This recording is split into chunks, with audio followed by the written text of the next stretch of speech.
Magandang araw po sa inyong lahat. Nandito na naman po ang inyong lingkod para magbahagi ng isang kwentong katatakutan na siguradong kapupulutan din ng aral. Ang kwento ngayong araw ay mula sa karanasan ni Rod, isang batang taga-baryo Ginoong Sanay sa isla ng Talim.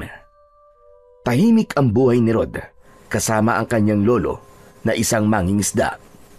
Araw-araw silang nangingisda gamit ang lambat. Pero isang araw, tila naging madamot ang dagat. Wala silang mahuli kahit isa. Dahil sa gutom at pangangailangan, napilitan si Rod na sumisid sa ilalim ng dagat para makahuli ng isda.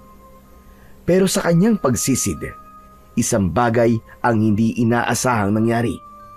Natusok siya ng tibok ng kanduli, isang matulis na bahagi ng palikpik ng isda sa ibabaw nito. Matapos yun, nilagnat si Rod at nagsimulang makaramdam ng kakaiba. Ano nga ba ang epekto ng tusok na yon sa katawan niya? Matutulungan kaya siya ni Mama Bully, ang kilalang albularyo sa kanilang baryo? At ano ang uri ng panganib na naghihintay kay Rod matapos ang insidenteng ito?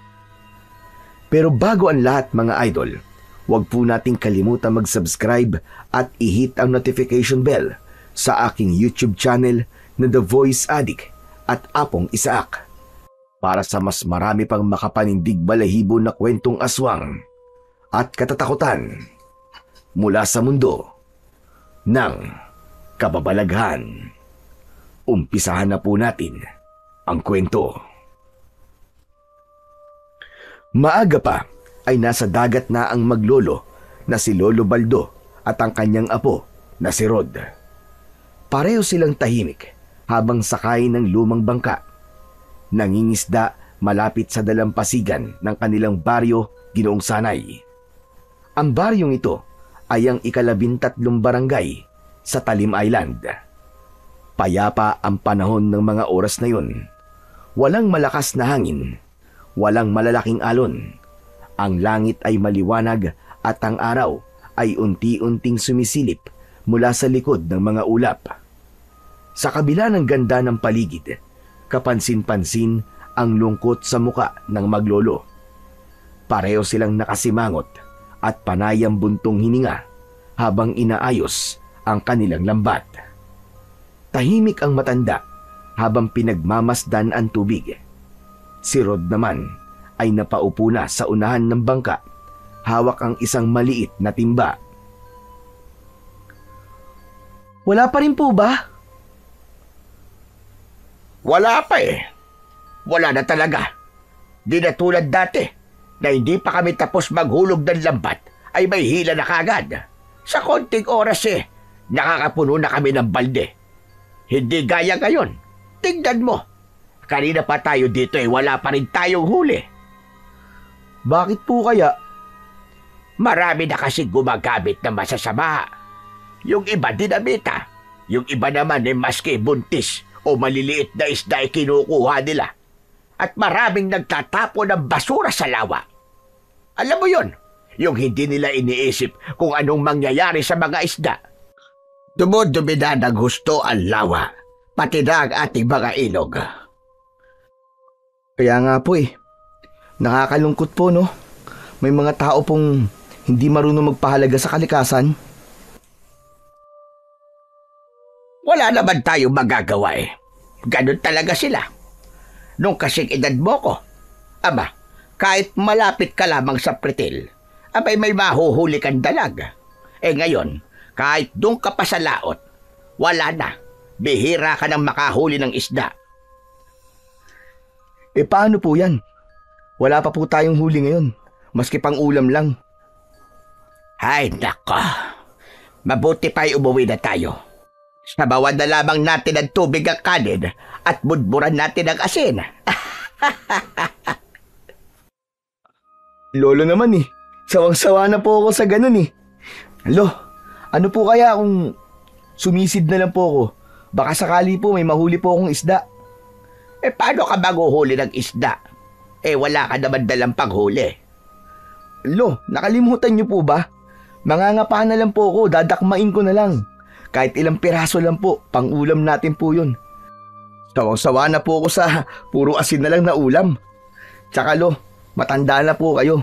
Kailangan nyo ng masusustansyang pagkain para humaba pa po ang buhay nyo. Abay, sinong matanda sinasabi mo? Malakas pa ako. Kita mo naman macho pa. At siyempre, pogi pa rin, di ba? Oo na nga po, pogi na akong pogi. Pero lo, seryoso po talaga ako. Gusto ko po kayong alagaan. Ayokong nagugutom po kayo. Ako nga ang dapat na nag-aalaga sa'yo, Rod. Pero sigurado ka ba? Gusto mo talaga sumisid? Aba, medyo malalim dito. Lo, sanay na po ako dyan. Huwag po kayo mag-alala. Hala, sige. Pero huwag ka magtatagal sa ilalim, han. Mag-iingat ka. Opo, lo. Sige, bababa na po ako. Tumalon si Rod sa lawa. Medyo malinaw ang tubig. Kitang-kita siya ni Lolo habang lumalangoy pababa. Mabilis ang kilos niya. Kampante. Sanay na sanay sa ilalim ng lawa. Tahimik sa ilalim pero wala pa rin siyang makitang maraming isda. May nakita siyang alimango. 2. Kinuha niya pareho. Umahon siya kagad. Lo, ito po. Pwede na po to. Ano? Alimango? Hindi naman to pwede sa'yo, di ba? Nangangati ka rito. Lo, para po sa inyo yan. Sisisid na lang po ulit ako. Hahanap po ako ng pwede sa akin. O sige, galingan mo. Ngumiti si Rod at mabilis na muling lumusong sa tubig. Palalim siya ng palalim. Sanay na ang katawan sa lamig. Kabisado niya ang bawat bato, bawat butas sa ilalim. Nakailang tingin siya sa paligid. Wala pa ring isda. Pero sa may bandang kanan ng bahura, sa parting bihira niyang puntahan, may kakaiba siyang nakita. Isang isdang kanduli, pero may kakaiba. Ang tibok nito, o tinik sa likod, ay may kumikislap. Parang may ilaw mapusyaw na bughaw at parang kumukuti-kutitap. Napatigil si Rod. Pinanood niya lang ito habang dahan-dahang lumalangoy sa pagitan ng mga bato. Napako ang mga mata niya sa liwanag na yon. Ilang sandali pa, gumalaw siya paunti-unti. Nilangoy niya ang direksyon ng kanduli. Dahan-dahan, ayaw niyang mabigla ang isda. Nang maramdaman niyang sapat na ang distansya, bigla siyang umabante at inabot ito gamit ang 2 kamay. Nadakma niya ito pero pumalag ang kanduli at bigla may tumusok sa palad ni Rod. Parang tinik, parang may mainit na karayom na pumasok sa balat niya. Nasaktan siya pero hindi niya binitiwan ang isda. Mabilis siyang lumangoy paakyat. Pagkaahon niya sa bangka, agad na sinalubong siya ni Lolo Baldo. Aba, medyo tumagal ka yata sa ilalim. Ano ba nangyari? Kinabahan tuloy ako sa'yo. Hindi na muna sumagot si Rod. Inihagis niya ang hawak na isda sa loob ng bangka. Nakita ni Lolo Baldo ang pamamaga ng kamay niya. Namumula din ang palad ng apo. Sandali nga. Paano yung kamay mo? Lo, natibo po ako ng kanduli eh. Talaga? Nakaw! Masakit yan. Ayos ka lang ba? Opo, Lo. Ayos lang naman po ako. Makirot lang pero kaya ko naman po. Ay, oo nga pala, Lo. Yang isda po na yan, Lo. May nakita po akong kakaiba sa kanya. Habang nasa ilalim po kami, umiilaw po yung tibok sa likod niya. Napakunot ang noo ni Lolo Baldo. Kinuha niya ang kanduli at tinignan. Kakaiba nga, hindi pa siya nakakakita ng ganito. Lumilinya ang bughaw na ilaw sa dibdib nito. Bagamat humihina na. Ang bihira na yan. Ngayon lang ako nakakita ng ganito. Dito pa talaga sa lawa. Sigurado ba? Ito yung tumusok sa'yo. Opo, Lo, yan po talaga. Kasi po pumalag eh. Kaya natusok po ako. Ala, sige. Ang mabuti pa ay umuwi na tayo para malapatan ka agad ng gamot yan. Habang tumatagal yan, lalong sasakit. Kinuha ni Lolo Baldo ang malinis na tela at ibinalot sa kamay ng apo. Hindi na nila pinilit na manghuli pa. Bumalik na sila sa pampang. Habang pauwi sila, tahimik lang si Rod. Hawak pa rin niya ang kanyang kamay na nasugatan. May pakiramdam siyang hindi ordinaryo ang isdang yon. Medyo kinakabahan siya sa pwedeng mangyari sa kanya ng mga oras na yon. May nararamdaman siyang kakaiba sa katawan niya. Parang may gumagapang paitaas mula sa kanyang palad, paakyat sa kanyang braso. Hindi pa niya alam kung ano yun, pero may pakiramdam siya na may nagbago. Halika dito at linisin natin ang sugat mo. Baka mamaya ay may natira pang tinik dyan. Sige po, Lo. Sandali at kukunin ko lang yung alkohol at bulak. Ilang saglit lang ay bumalik na ang matanda. Dala ang mga kinuhang gamit. May dala rin siyang malinis na tela. Lolo, mahapdi po ba yan? Baka masakit po Medyo, pero tiisin mo lang.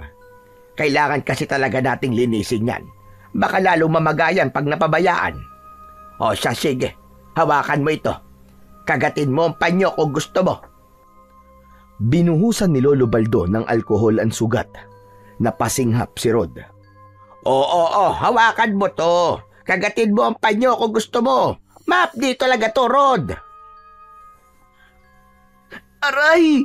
Aray! Ang sakit po, Lo, aray! Sandali lang yan. Ganyan talaga pag dinadapuan ng alkohol ang sugat. Ibig sabihin, nililinis ng alkohol ang sugat mo. Maingat na pinunasan ni Lolo Baldo ang sugat gamit ang bulak. Tinitigan niyang mabuti kung may natirang tinik. Hala, mukhang malalim ang tusok Pero wala namang natirang tinik. Medyo namamagalan talaga. Bakit po parang may mainit po sa loob? Hindi po ganito pag nasusugatan ako dati. Hindi ko rin alam, Apo. Basta kakaiba talaga yung isda na yan. Pero wag ka mag-alala. Basta linisin natin at bantayan ang sugat. Wag mong kukot-kotin, ha? Opo, Lo. Hindi ko po gagalawin. Ayan, matatapos na. Balutan lang natin para di madumihan. Pero bukas, huhugasan ulit natin ito. Maingat na binalot ni Lolo Baldo ang kamay ni Rod gamit ang tela. Hinaplos niya ang ulo ng bata. Matapang ka, Rod. Hindi lahat ng bata kayang tiisin ang ganyang sakit. Hindi naman po, Lo. Konti lang po. Ay, mayabang pala, hindi matapang. O sa susunod, mag-iingat ka na. Tandaan mo, maski isang sugat lang yan, pwede kang ipahamak. Lalo na't hindi natin alam kung anong klaseng isda yon. Napatingin ang dalawa sa timba. Naroon ang 2 piraso ng alimango at ang isdang kanduli. Patay na ang isda. Wala na din ang liwanag na nasa tibok nito. Opo, Lo. Sa susunod po, magdadala na lang po ako ng pana. Mas mainam pa yon. O sige na, magpahinga ka na muna. Ako nang bahalang magluto dito. Lo, pwede po bang wag niyo pong isasama yung kanyang tibok? Iwanan niyo lang po. Sa akin na lang po yun. Ano? Ano namang gagawin mo sa tinik na yon? Wala lang po, Lo. Basta. O sige na, ako nang bahala. Magpahinga ka na. Tumangulang si Rod at tahimik na pumasok sa kanyang maliit na kwarto. 9:00 pa lang ng umaga, pero kakaiba ang bigat ng kanyang talukap. Nagulat siya sa sarili. Sanay siyang gising kahit madaling araw silang nangingisda ng kanyang lolo.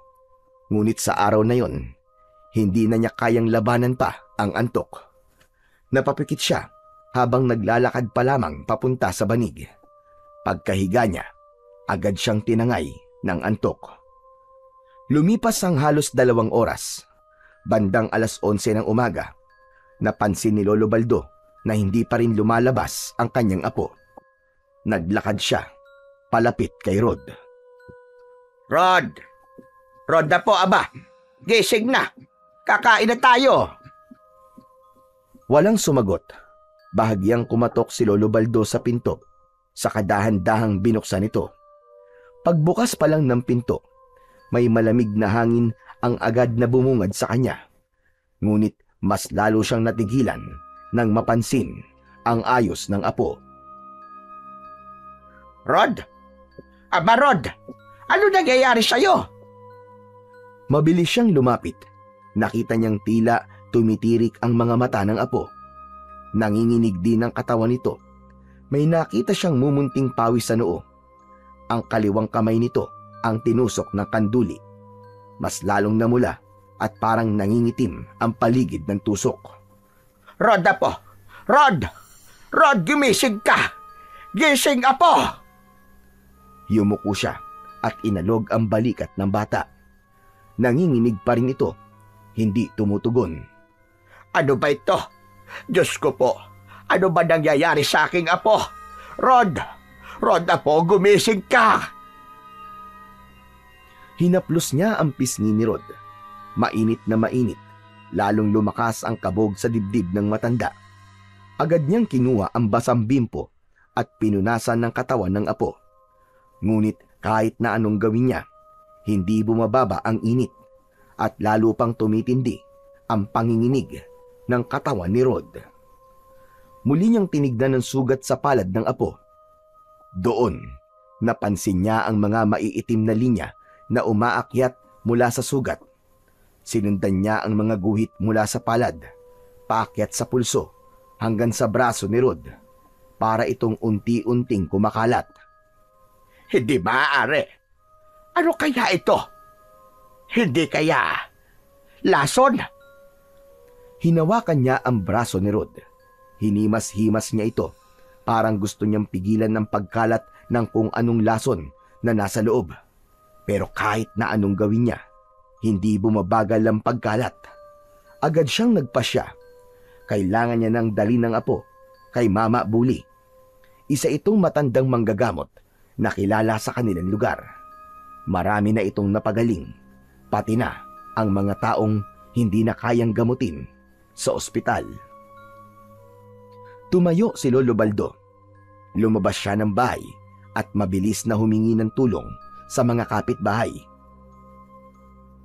Si Rod, may sakit. Kailangan namin pumunta kay Mama Buli. Tulungan niyo ako pakiusap. Naroon ang apo ko sa loob. Agad namang rumisponde ang ilan. Tumawag ng tricycle ang isa at maingat nilang isinakay si Rod. Nang makarating sila sa paanan ng bundok, huminto ang tricycle. Nasa tapat na sila ng daan paakyat patungo sa bahay ni Mama Buli. Wala nang ibang sasakyan ang makakadaan doon. Mataas ang daan, matarik at puro bato. Inilabas nila ang duyan na dala ng isang lalaki. Inilatag ito at maingat na inilapat si Rod mula sa tricycle. 4 na lalaki ang nagboluntaryong tumulong magbuhat. Tig-2 sa harap at tig-2 sa likod. Hawak ang mga mahahabang kawayan na nakakabit sa magkabila ang gilid ng duyan. Nasa unahan nun si Lolo Baldo. Hawak ang isang maliit na tuwalya para pamunas sa pawis ng apo. Wala siyang iniisip ng sandaling yun, kundi ang kaligtasan ng kanyang apo na si Rod. Panay ang dasal niya na sana umabot pa sila sa oras. Makalipas ang ilang minuto, narating nila ang isang maliit na kubo sa gilid ng bangin. Ang bahay ay isang tipikal na bahay kubo. Gawa sa sawaling kawayan ang dingding at kungod naman ang bubong. Luma na ito. May ilang bahagi na tinatakpan na lamang ng lumang trapal at kalawanging yero.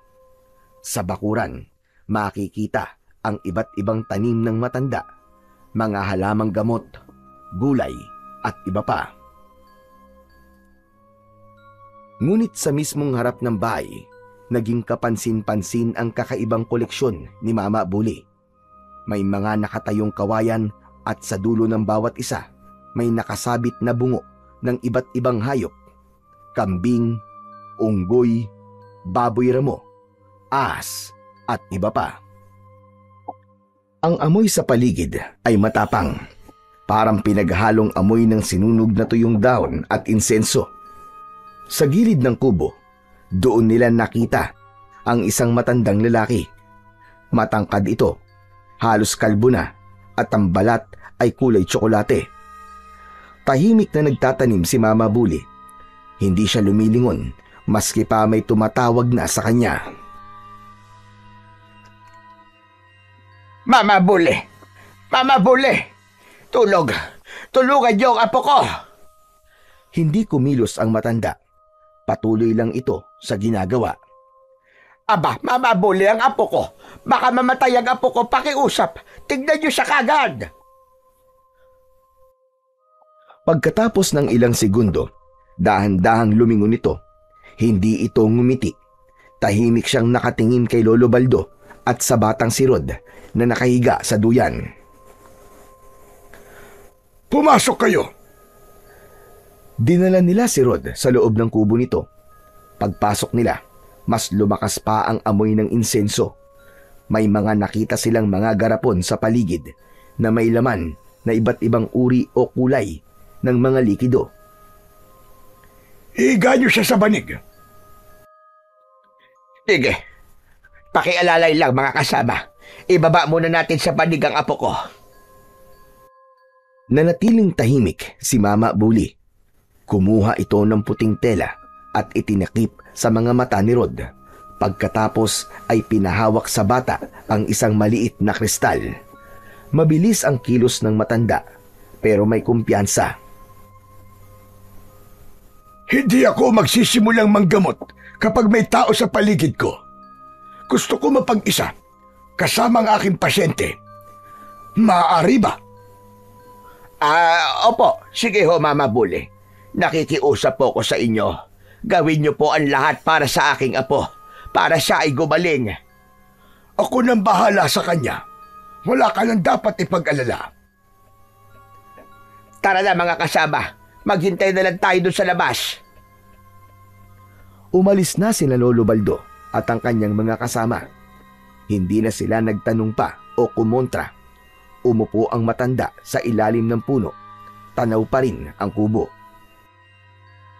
Tada po, Panginoon. Pagalingin niyo po ang apo ko. Siya na lamang po ang meron ako.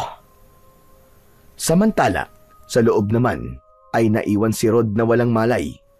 Lumuhod ang manggagamot sa tabi ng bata.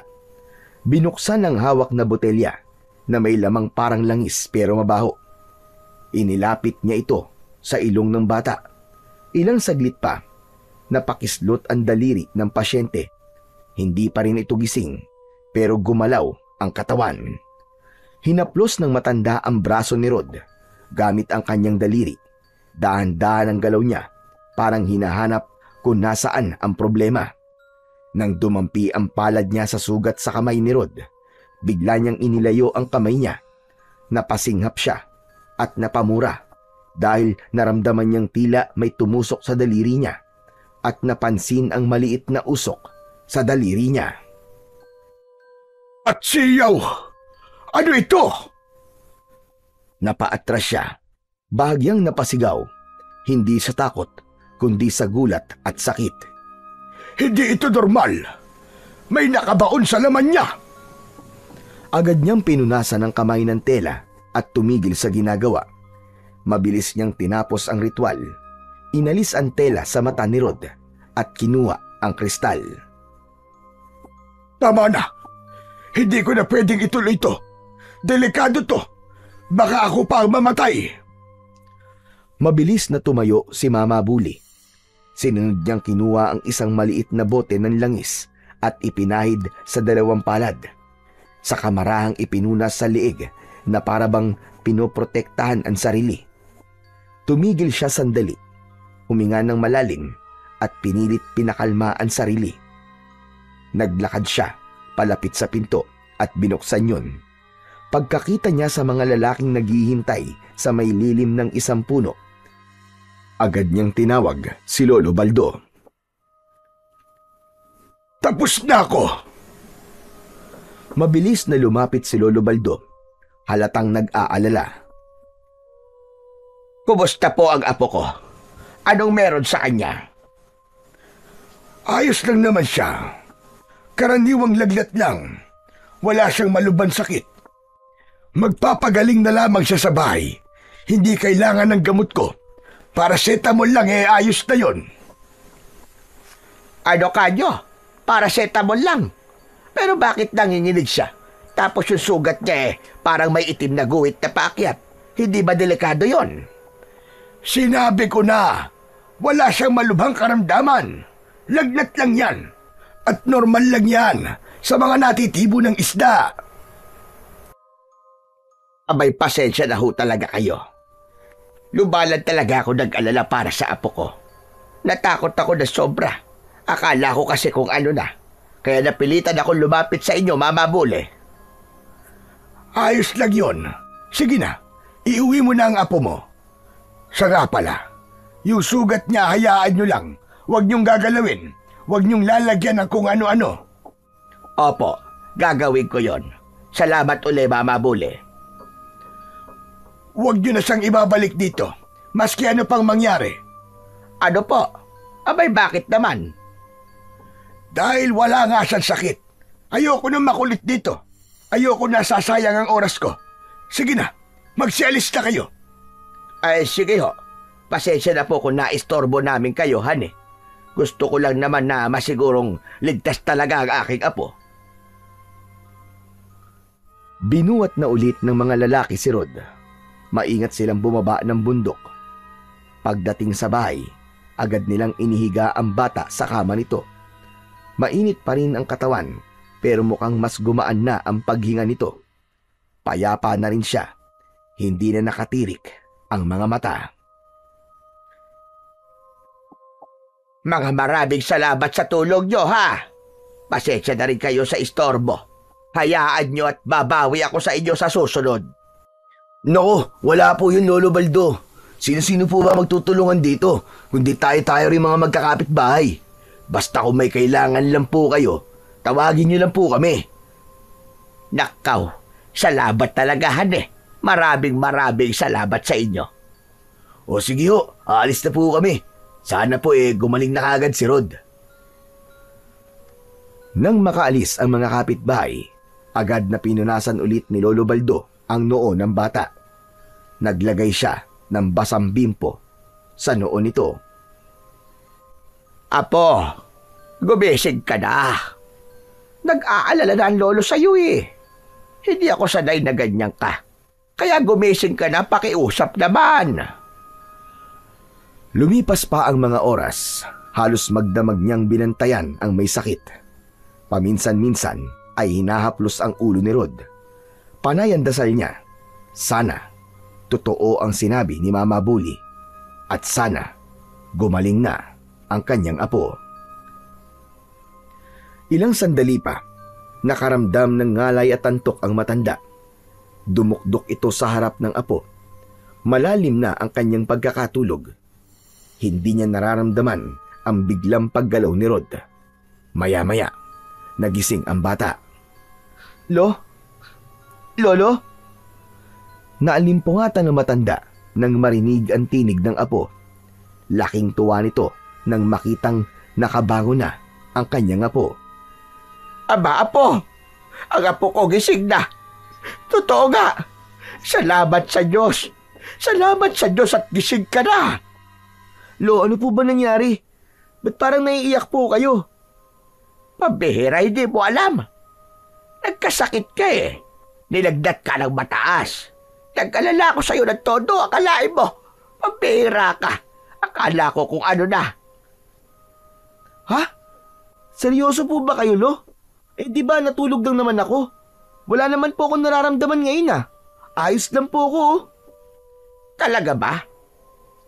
Aba, oo nga Hindi nga mainit ang katawan mo. Patingin nga ako ng kamay mo. Oh, heto po. Aba, parang ang himala.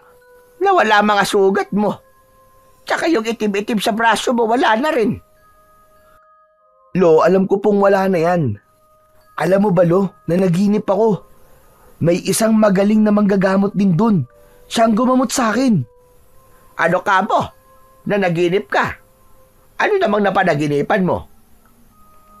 Nasa ilalim po ako ng tubig, Lo. Lumalangoy po. Pero alam niyo ba? Nakakahinga po ako sa ilalim. Ang galing, di po ba? Ang sarap po sa pakiramdam, Lo, kung alam niyo lang. Ang linaw-linaw po ng tubig. Tapos po, yung mga isda, kinakausap ako. Kinakausap ka ng isda? Opo.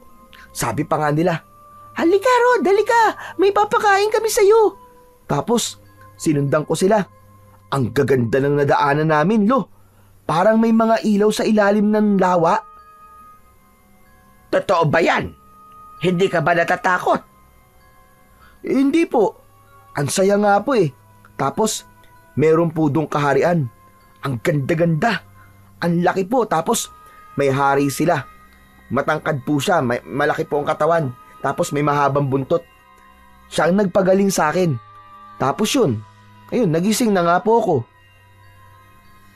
Nakakaaliw naman yung panaginip mo, Apo. Pero sigurado kung panaginip nga lang yan. Lo, parang totoong-totoo po kasi. Hayaan mo na. Ang mahalaga, magaling ka na ngayon. At salamat sa Diyos dahil bumalik ka sa akin, Apo. Pahalik nga ako. Pagkatapos ng halik, ay niyakap ni Lolo Baldo ang apo niya. Kinabukasan, lumabas ang maglolo para bumili ng ilang gamit sa bahay. Masigla si Rod habang naglalakad. Parang walang nangyari sa kanya sa pagkakasakit. Habang binabagtas nila ang daan papunta sa talipapa, napansin nila ang maraming tao na nagkakagulo sa harap ng barangay hall. May mga nakatayo sa tabi at nakasilip sa bintana. Lo, tignan nyo. Ano kayang meron doon? Bakit ang daming tao? Abay, ewan ko, Apo. Parang may nangyayaring gulo, ah. Halika, tignan natin. Lumapit ang dalawa para makisilip. Pagtingin nila sa loob, nakita nila si Mama Buli na nakaupo sa isang sulok. Tahimik lang. Sa harap niya ay may isang dalagang umiiyak at galit na nagsalita. Kausap nito ang kapitan ng barangay na si Kapitan Kojak. Agad nilang nakilala ang babae. Siya si Jenny. Nireklamo ko po matandang yan. Pekeng magagamot yan eh. Tignan nyo. Itinaas ng dalaga ang damit niya at ipinakita ang kanyang tiyan. Napaatras ang iba sa nakita nila. Ang balat ni Jenny sa tiyan ay puno ng mapupulang butlig at may ilang bahagi na namamaga. Aba, ano nangyari dyan, Iha? Bakit nagkaganyan ang tiyan mo? Hapon lang po, nagpunta po ako sa bahay niya. Pinagamot ko yung tiyan ko kasi sumasakit. Akala ko matutulungan niya ako. Pero lalo lang ako napahamak. Mama Buli, ano masasabi niyo sa inireklamo sa inyo? Kapitan, sinabi ko naman sa kanya na hindi ako may gawa niyan. Wala akong kasalanan sa kanya. Sinungaling ka. Dahil sa langis na ipinahid mo dito, kaya ako nagkaganito. Sabi ko na eh, peke yung mga gamot mo. Ewan ko ba kung ba't ako nagtiwala sa'yo?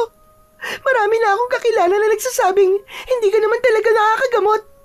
Kung bakit naman kasi ako nagtiwala?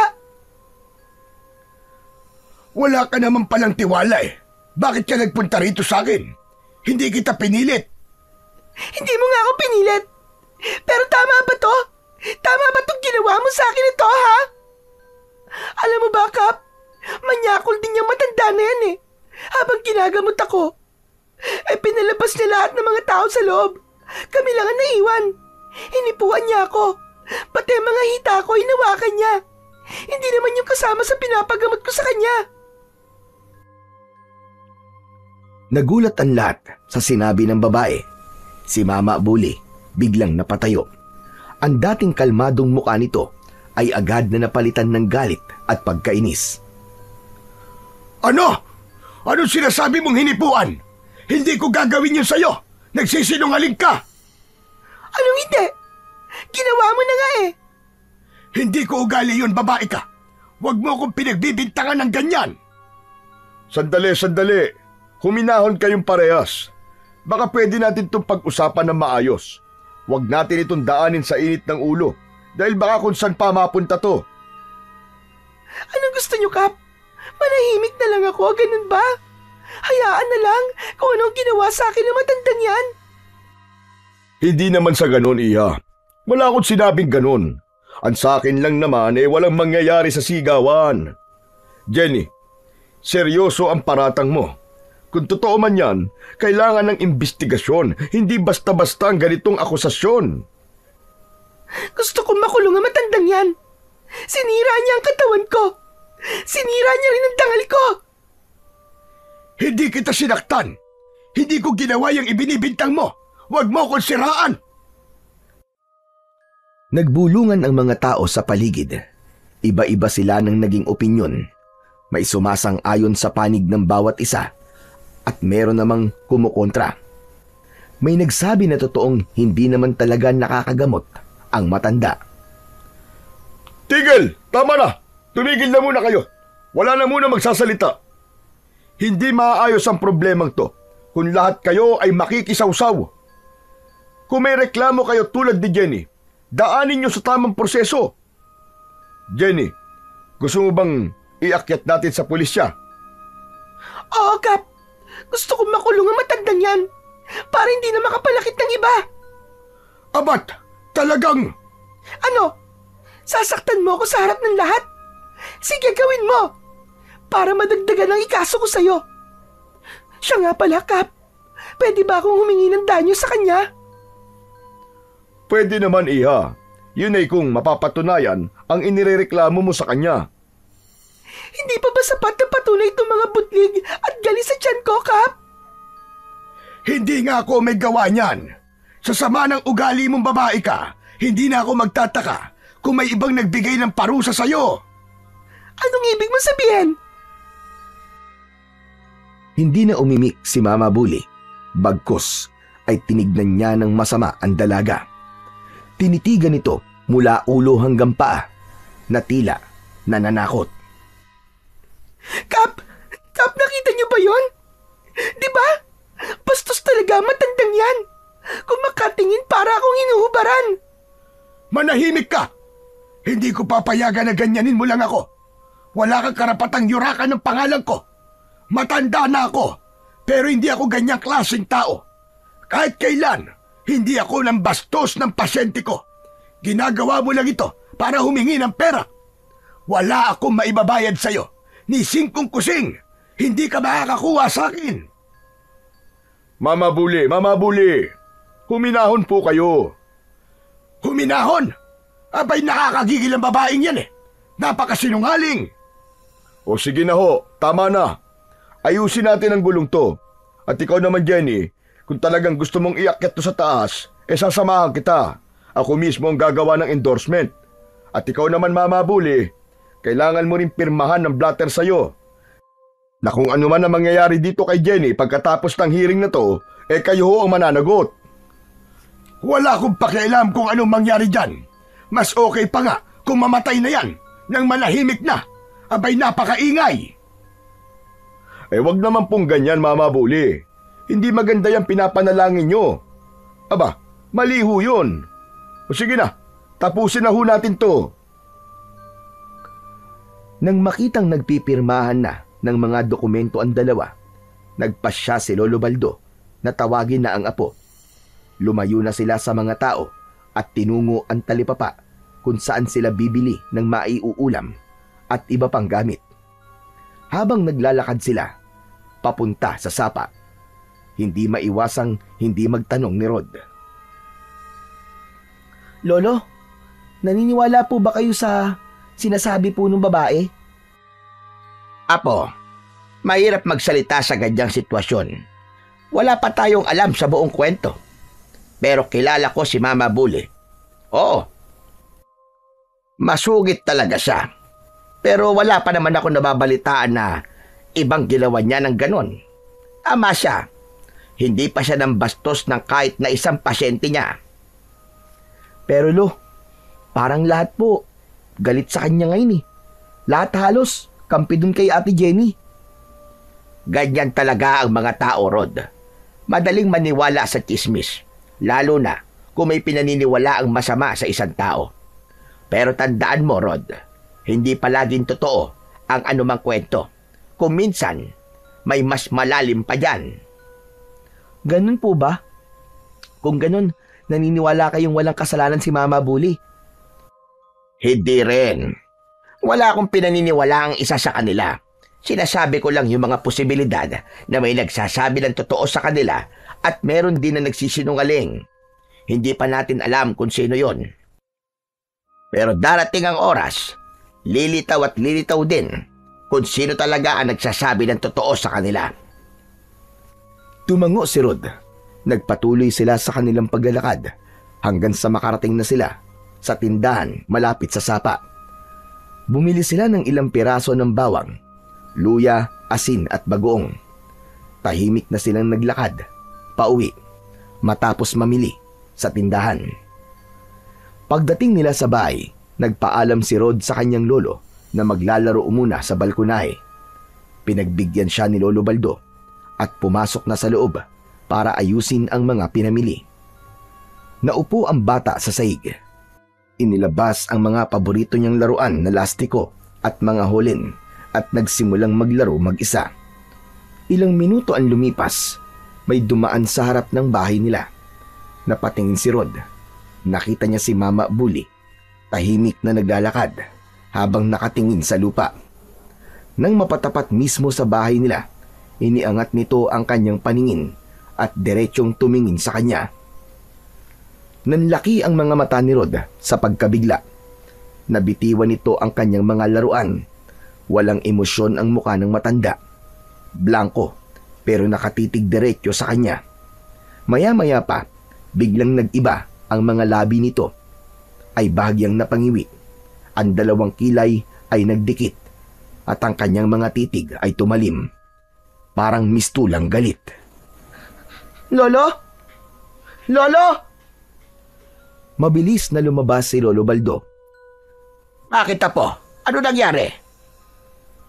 Mabilis na naglakad ang matanda palabas ng bakuran.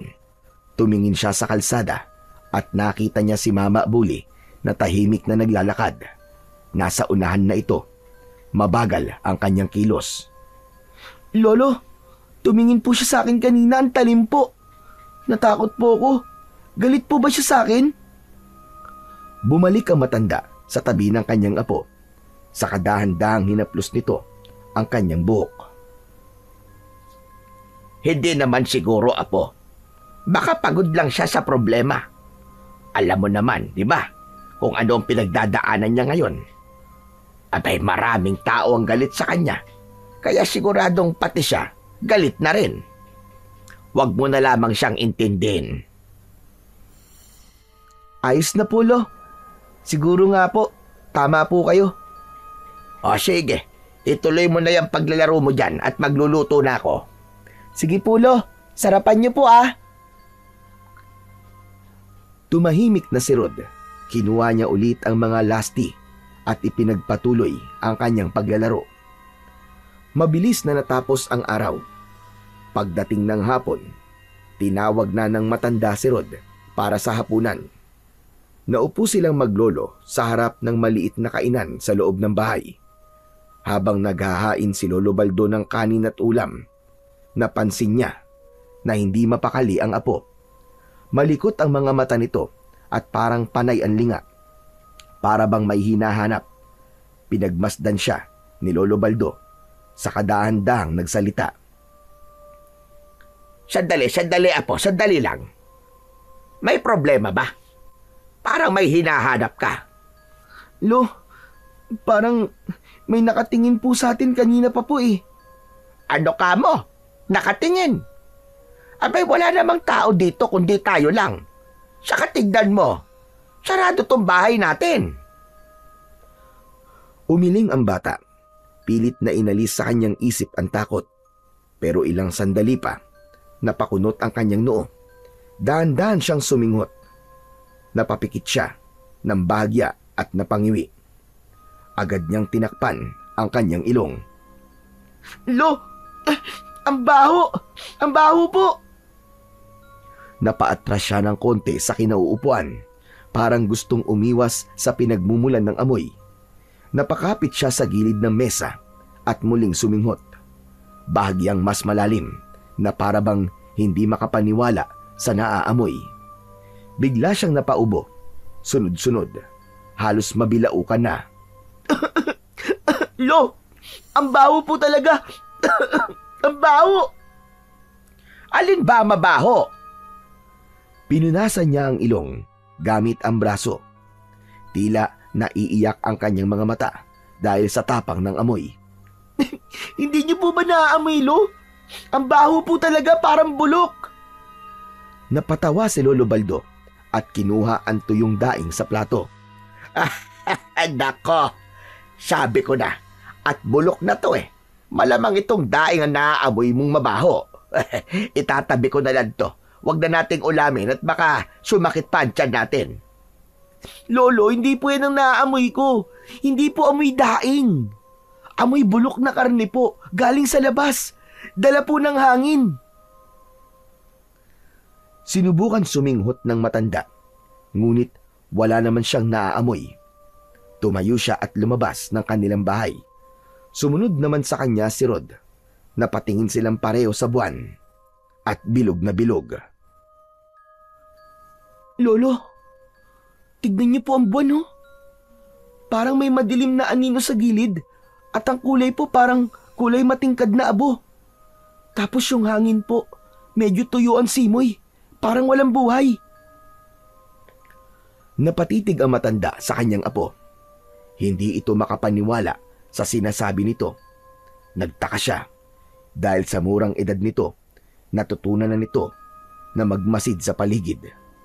May nakilala na siyang taong ganito noon, ang kanyang ama na isang dating albularyo.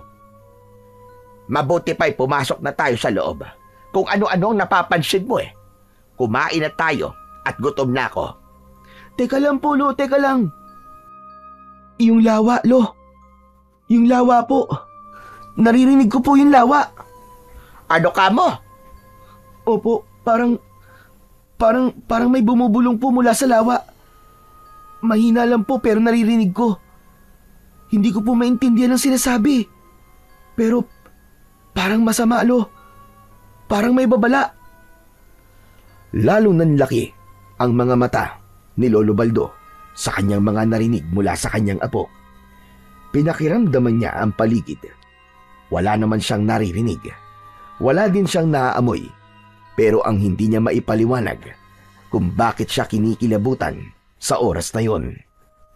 Hay nako, apo. Alam mo, gutom lang yan eh. Huwag ka nang mag-isip ng kung ano-ano. Halika na at kumain na tayo. Pumasok na sila sa loob ng bahay. Iniabot ng matanda ang bandihado ng kanin. Nang aabuti na sana to ng bata, sabay silang nagkatinginan, parang tumigil ang paligid sa pagitan nila. Mula sa palad ni Rod, may lumabas na maliit na liwanag. Kasunod nito ay ang unti-unting paglitaw ng mga itim na linya sa kanyang braso. Lolo! Lolo, ano to?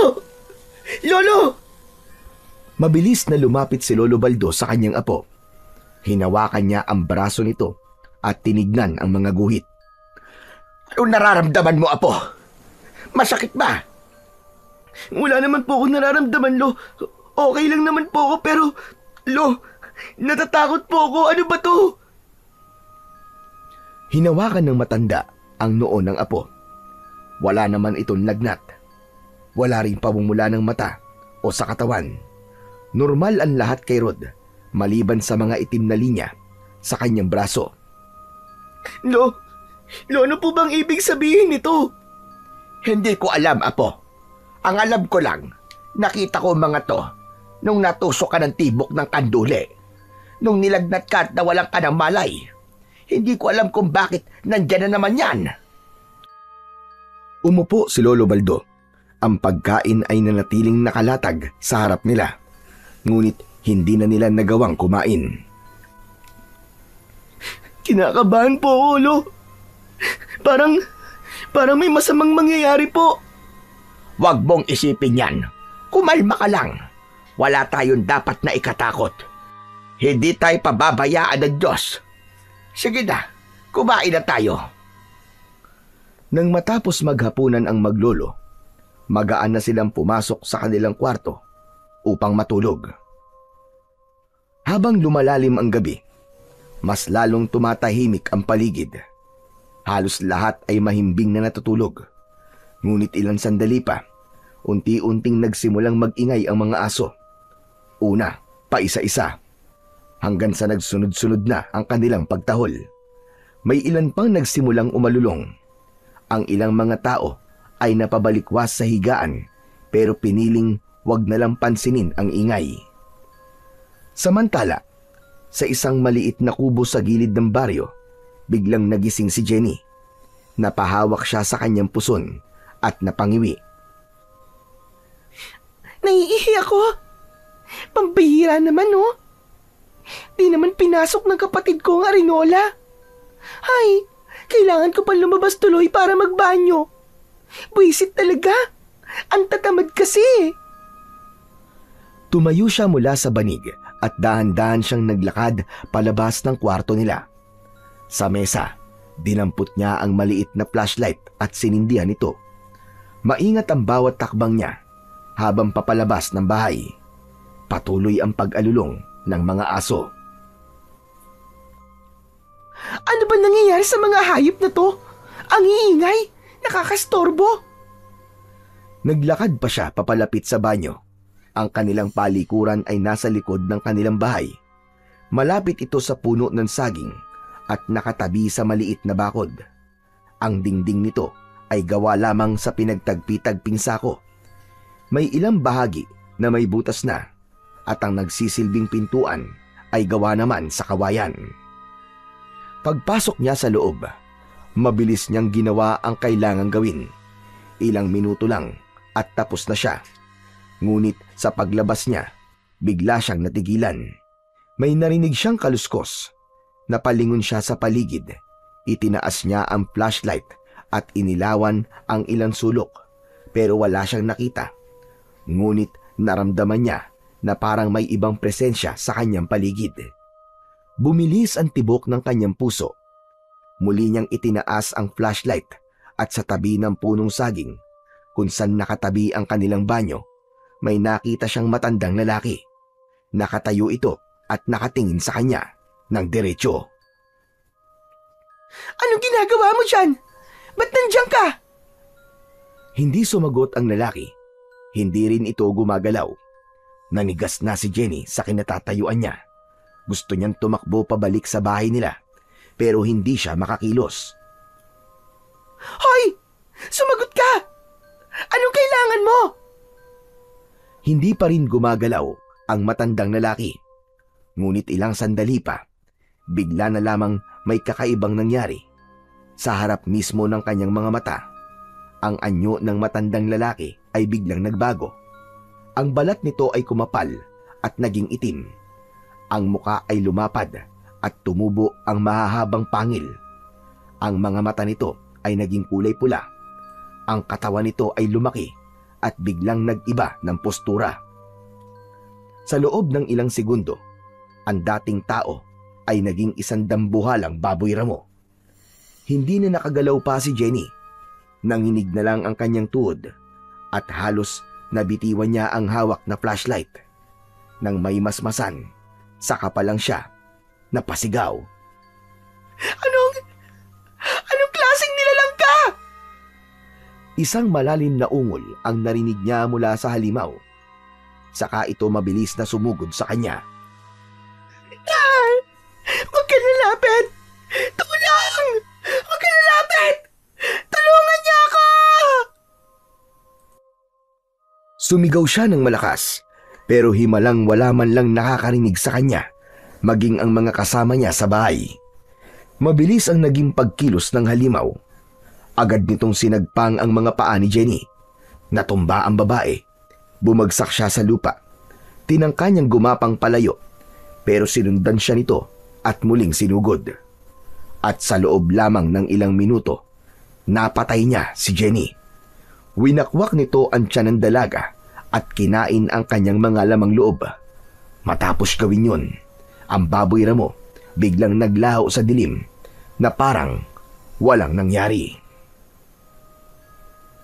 Samantala, sa bahay naman ni na Lolo Baldo, biglang nagising ang matanda nang marinig ang malalakas na tahulan ng mga aso.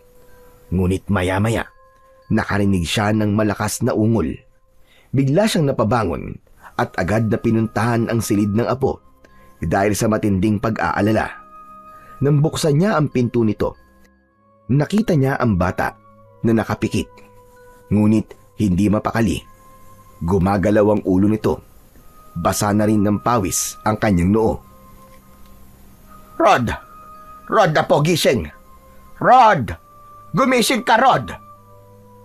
Dahan-dahang dumilat ang mga mata ni Rod. Agad siyang napaupo at yumakap sa kanyang lolo Baldo. Lolo! Lolo! Oo, kalma lang. Nandito lang si Lolo. Ano ba nangyayari? Lolo, nananaginip po ako. Ang sama-sama po na napanaginipan ko, Lo. Ano ba yon? Nakita ko po, may isang dambuhalang baboy ramo. Pinatay niya po yung babae tapos kinain niya po yung mga laman loob. Winakwak niya po yung tiyan. Lo, natatakot po talaga ako. Natatakot ako, Lo. Tahan na. Panaginip lang yan.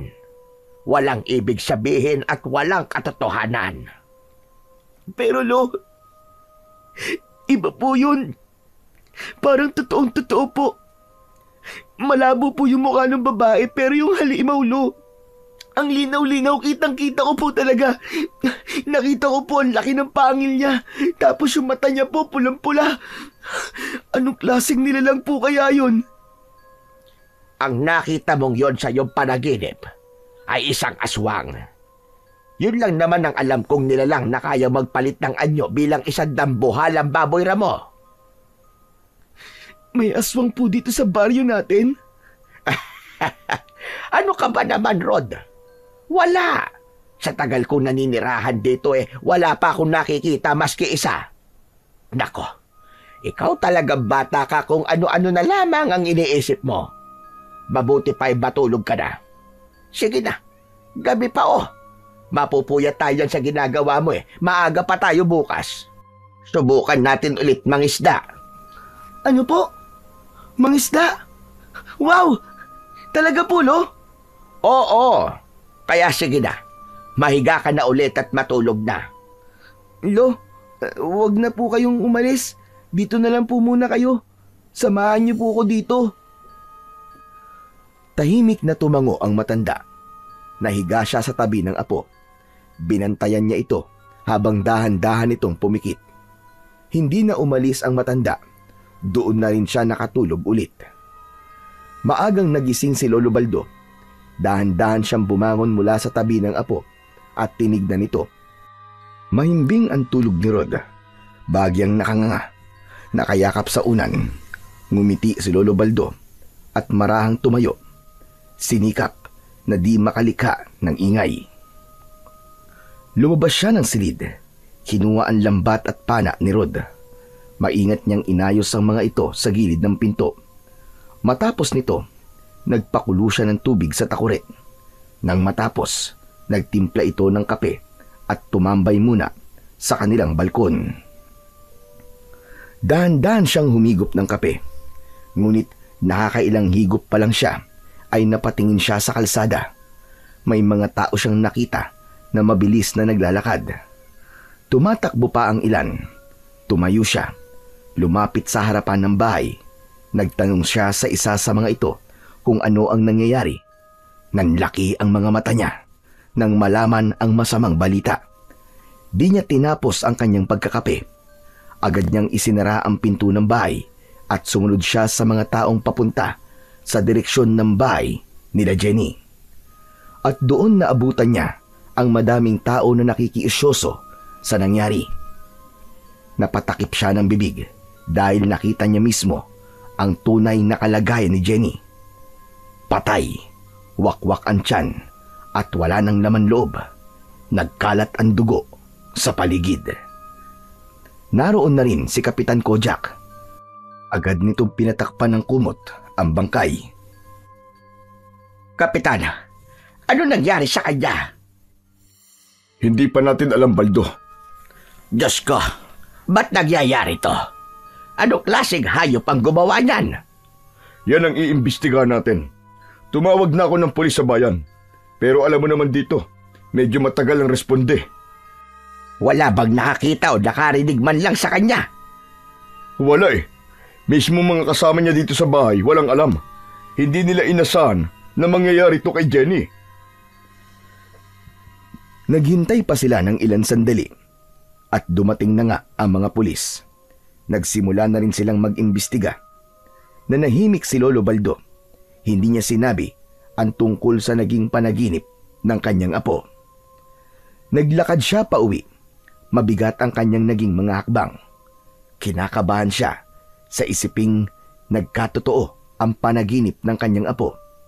Pagdating niya sa bahay, nakita niyang gising na si Rod. Nakaupo ito sa tabi ng bintana at nakadungaw. Hinihintay ang kanyang pagdating. Lolo, saan po kayo galing?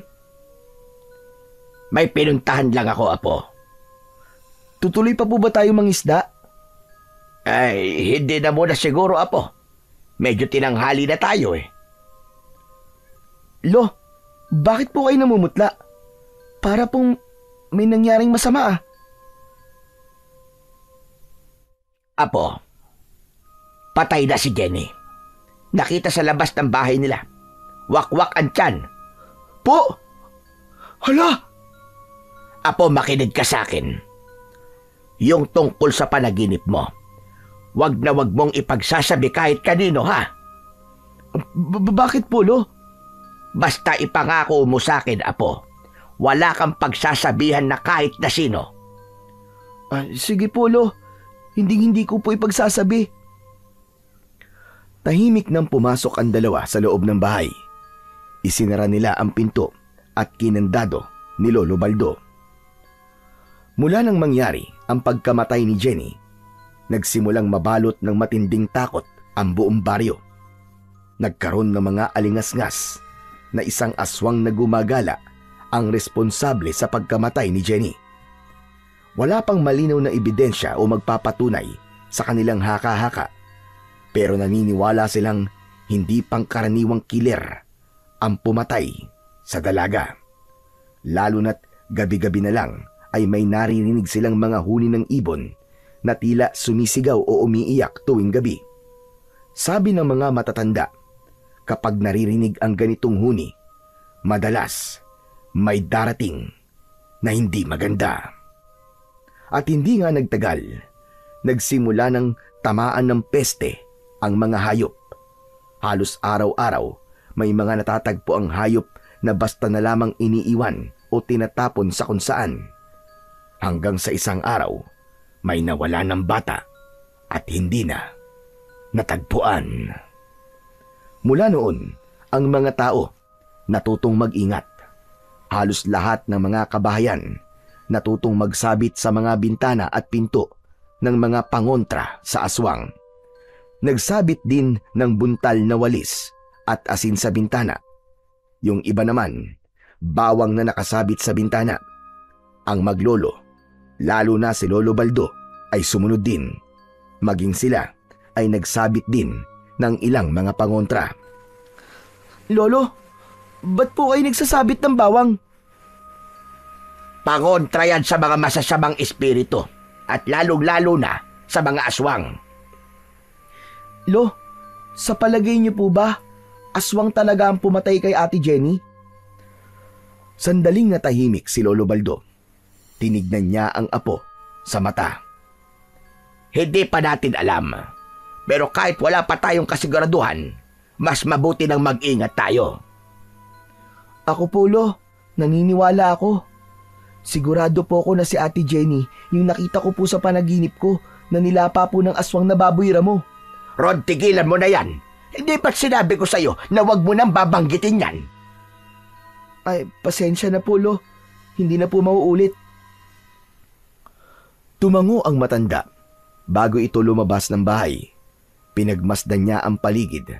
Maaliwalas, ngunit nang mabaling ang paningin niya sa kabilang kalsada, may nakita siyang tao na tila pilit ikinukubli ang kanyang katawan sa puno. Agad siyang kinabahan nang maisip na mukhang may nagmamanman sa kanilang maglolo. Gusto niya sanang alamin kung sino yun, pero nang lapitan niya, wala na ang tao.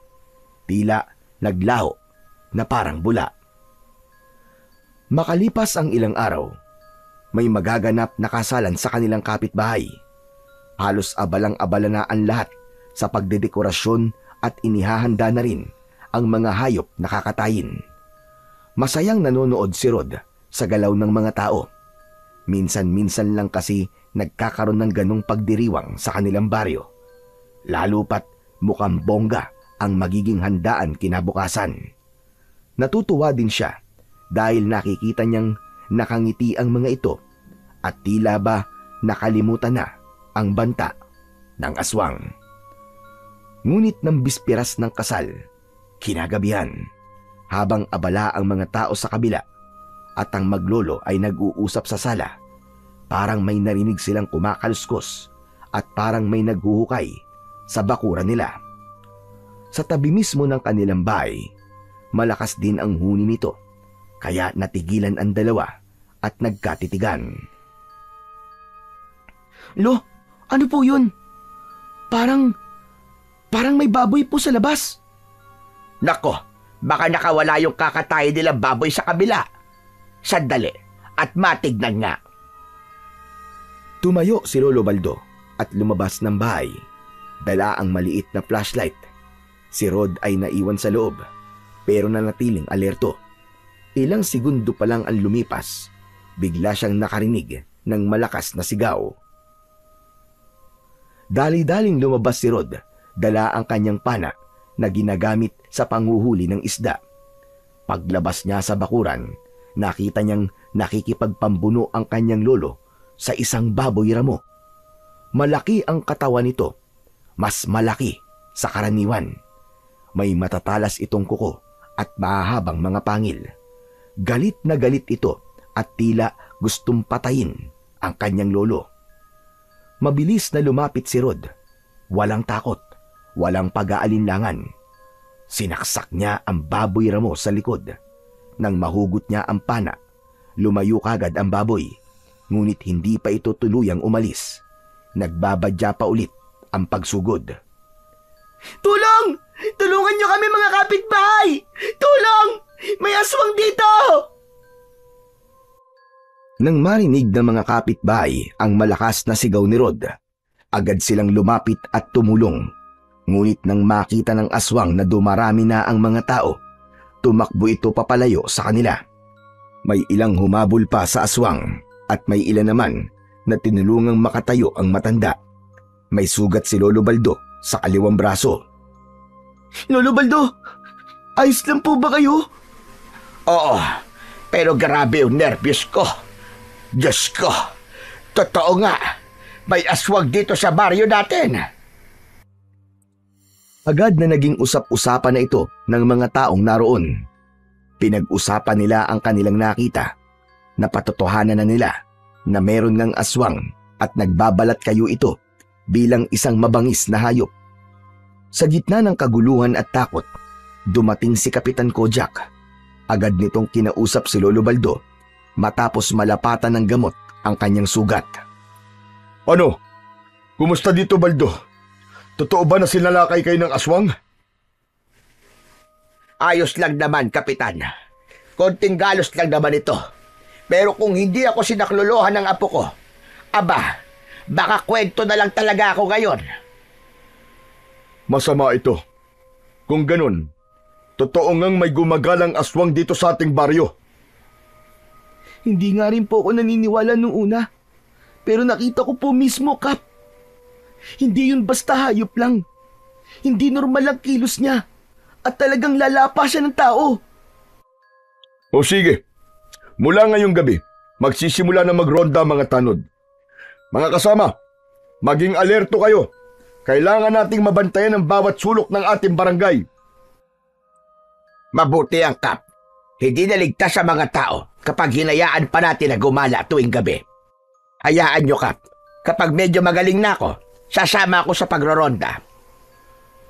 Salamat po kung ganun. Mas mabuti nga siguro kung magdadagdag tayo ng ibang makakasama sa pagroronda. Mga lalaki na malalakas at handang makipaglaban sa aswang na yon. Kaya nga po. Ako rin po. Pwede po akong sumama. O Rod, nandito ka pala. Mabuti yan kung gusto mo sumama. Kaso nga lang masyado ka pang bata para dito. Hindi po. Kaya ko na po. Maski bata lang po ako, kaya ko pong labanan ng aswang na yun. Muntik ko nga pong mapuruan dito sa pana ko eh. Nakatakas nga lang po. Sayang nga eh. Ikaw pala yung sinasabi nila na nakasaksak doon sa aswang. Ako nga po, Kap. Ang galing ko po, no? Oo, magaling ka nga bata. O siya sige, aalis na kami at susundan namin yung aswang kung saan nagpunta. Dapat na talaga matigil ang pamimerwisyo niya dito. Sinisira niya ang magandang reputasyon, hindi lang ng baryo, kundi ng buong Isla Talim. Kaya nga po. Sige po, mag-iingat po kayo, Kapitan. Salamat po sa inyo. Pag-alis ni Kapitan Kojak at ng mga tanod, pumasok na sa bahay ang maglolo. Umuwi na rin ang kanilang mga kapitbahay at yung iba ay bumalik sa paghahanda sa kasalan. Ikinandado ni Lolo Baldo ang pinto. Naglagay pa siya ng asin sa may bintana at tinabihan ang kanyang apo sa may katre. Ngunit kahit nakahiga na sila, hindi agad sila nakatulog. Lolo, tama po ako. Totoo nga po yung nangyari sa panaginip ko tungkol kay Jenny. Naniniwala na ako, Apo. Pero bakit? Paano? Bakit pinakita yun sa'yo? Lolo, tignan niyo po ang kamay ko. Hindi po kaya may kinalaman ng itim na guwit na to sa mga nangyayari sa akin? Anong ibig mo sabihin? May aaminin po ako sa inyo, Lo. Buhat po nung gumaling ako, may iba na po ako nararamdaman. Para bang tumapang po ako, tapos lumakas po yung pakiramdam ko. Kahit malayong tunog po, naririnig ko. Totoo po yung sinasabi ko sa inyo, Lo, na naririnig ko po yung lawa. Nagbibigay po sa akin ng babala, Lo. Tapos kanina, nung nakita ko po kayong nasa bingit po kayo ng kamatayan, Lo, hindi po ako natakot. Hindi ko alam kung anong nangyayari sa iyo, Apo. Pero mukhang may ibig sabihin yan. Hayaan mo, dadaling kita sa isang albularyo para malaman natin kung ano ang meron sa iyo. Kay Mama Bully po ba? Hindi. Huwag sa taga rito. May kilala akong ibang albularyo sa kabilang barangay. Doon kita dadalhin bukas. Sige po, Lo. Hindi man nasabi ni Lolo Baldo, dama rin niya ang kakaibang nangyayari sa kanyang apo mula nang gumaling ito sa karamdaman. At yun din ang gusto niyang alamin dahil kung hindi ito ikabubuti ni Rod, gusto niyang maagapan din bago lumala. Kinabukasan, maaga silang gumising ni Rod. Habang inaayos ni Lolo Baldo ang kanyang dadalhin na bag at ilang baon ni Rod, si Rod naman ay tahimik lang na nakaupo. Hindi niya alam kung ano ang naghihintay sa kanila sa pagpunta sa albularyo, pero handa na siyang malaman ang katotohanan sa mga pagbabagong nararamdaman niya. Paglabas nila ng bahay, hindi nila inaasahan na makakakita kagad ng maraming tao na nagkukumpulan sa harap ng kapitbahay nila at sa kalsada. Ngunit hindi kasi yan ang laman ng usapan ng mga tao. Pinag-uusapan nila ang nangyari kagabi. Isa-isa silang nagkwento kung ano ang kanilang mga naranasan at naramdaman nang makita ang aswang. Yung iba, ikinuwento nila ang ginawang paghabol dito at may nagsabi na doon ito tumakbo at nawala sa bundok kung saan nakatira si Mama Bully. Habang pinakikinggan ni Rod ang usapan, napakunot ang kanyang noo. Hindi niya inaasahan na mababanggit ang pangalan ni Mama Bully. Alam niyang masungit ito at hindi madaling pakisamahan, pero alam niya marami na itong natulungang tao at marami na ring may sakit ang kanyang napagaling. Sumakay na ang dalawa sa tricycle at nagpahatid na sa kabilang barangay. Lolo, naniniwala po ba kayo na aswang po si Mama Bule? Hindi ko pa alam, Apo. Masyadong komplikado na ang mga nangyayari. Kailangan natin dito ebidensya o patunay na siya nga ang aswang na yon. Kasi pwede rin naman doon naligaw yung aswang. Pero pwede rin namang totoo na aswang nga siya. Di ba nga, siya lang naman ang nakaaway ni Jenny dito sa baryo natin. Sa bagay po. Pero nakakalungkot naman po kung ganun. Kasi parang ansamang tignan na mismong tayong magkakabarangay nagkakasakitan. Kaya nga eh. Natahimik na ang maglolo. Halos kalahating oras ang nagdaan at dumating na nga sila sa kabilang baryo. Pagbaba nila, agad silang nagtungo sa maliit na bahay ng albularyo na si Kapolex. Kilala ito sa kakayahan niya at galing sa pagtatawas. Tao po! Kapolex! Si Baldo to! Nandiyan ka ba? Makalipas ang ilang segundo, bumukas ang pinto. Lumabas ang isang matandang lalaking payat, kuba at may mahahabang buhok sa tenga. Nakasuot ito ng lumang kamiseta at hawak ang isang itim na baston na may ukit ng ahas sa dulo. Ikaw pala, Baldo. Anong sadya mo? Ang apo ko, Kapolex. May gusto sana kaming ipasuri. Parang may kakaiba sa kanya mula nang gumaling siya sa pagkakasakit. Pinagmasdan ni Kapolex si Rod mula ulo hanggang paa. Tila ba may sinusuri siyang hindi nakikita ng ordinaryong mata. Pumasok ito sa loob at sumenyas na sumunod sila. Pumasok na sila sa maliit na silid. Naamoy ni Rod ang halimuyak ng pinagsamang halamang gamot, insenso at usok ng kamangyan. Umupo sila sa harap ni Kapolex. Iupo mo muna ang apo mo. Pumikit ka, iyo. Huwag kang kikilos, ha? Sumunod naman si Rod. Pumikit siya. Ilang saglit lang ay may sinindihan si Kapolex na parang langis sa maliit na luto ang luad. Kumuha siya ng isang dahon. Inilapat ito sa noo ni Rod at saka binasahan ng tubig na may parang dugo ang kulay. Pagkatapos ay biglang umihip ang hangin sa loob ng bahay kahit sarado ang mga bintana. Tumindig ang balahibo ni Lolo Baldo. Baldo, may dala-dala itong apo mo. Ano ka mo? Dala? Anong klaseng dala? Hindi masama, pero makapangyarihan. May nagbigay sa kanya ng kakaibang pamana. Pamana? Oo, tama ka. Pamana. Nananalaytay sa kanyang dugo ang isang lason. Sabi ko na nga ba, nalason talaga ang apo ko. Anong gagawin natin, Kapolex? Kaya mo ba tanggalin? Sandali lang. Bakit mo aalisin? Biyaya ang lason na nasa kanyang katawan. Ang lason na galing sa kakaibang tibok ng kanduli.